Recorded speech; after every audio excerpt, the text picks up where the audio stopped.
लवकर उठा, पुढचे कार्यक्रम पाहिजे, बरोबर? माझ्या लक्षात आलेलं आहे, परंतु तरी सांगतो, इतकं सगळं असलं तरी सगळं आपल्या मनासारखं होत नाही. आलेला माणूस अर्धा तास भाषण दिल्याशिवाय जात नाही.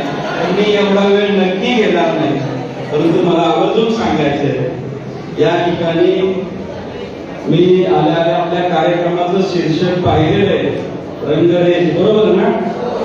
स्पेलिंग थोडंसं असल्यामुळं कळत नाही, परंतु नक्की रंगरेषच्या कार्यक्रमात अडथळा न करता तुम्हा सगळ्यांना औषध निर्माता म्हणून तुम्ही आता पुढच्या जगामध्ये वावरणार आहात.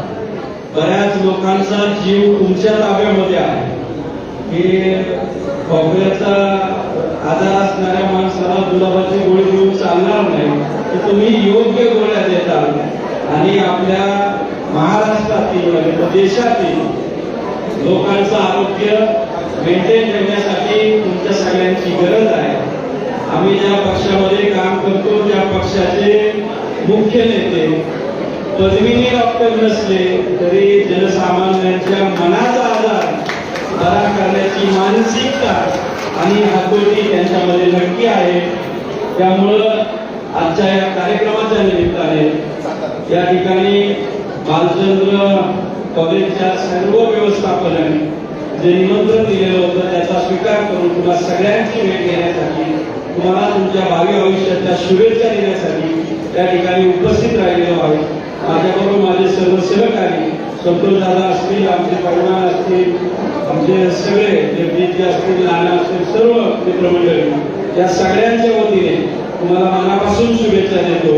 या ठिकाणी कार्यक्रम सादर करणारे जे काही सगळे विद्यार्थी आहेत त्यांनाही शुभेच्छा देतो. आमच्या आता ताईने एक सुंदर असा डान्स या ठिकाणी आपल्याला पाहायला मिळालेला आहे, त्या ताईला सुद्धा शुभेच्छा देतो.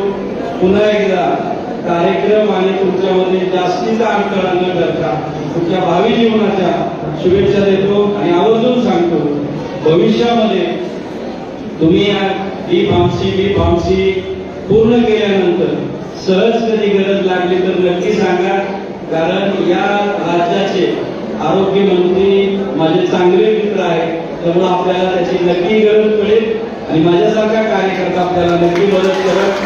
आपण या छत्रपतींच्या शिवभूमीमध्ये शिक्षण घेत आहात, त्यामुळं इथल्या मातीला एक वेगळा इतिहास आहे आणि या मातीचा इतिहास घेऊन आपण जगामध्ये वावरतात आणि एक चांगला औषध निर्माता म्हणून नावलौकिक मिळवतात. पुन्हा एकदा आपल्या सर्वांना शुभेच्छा देतो.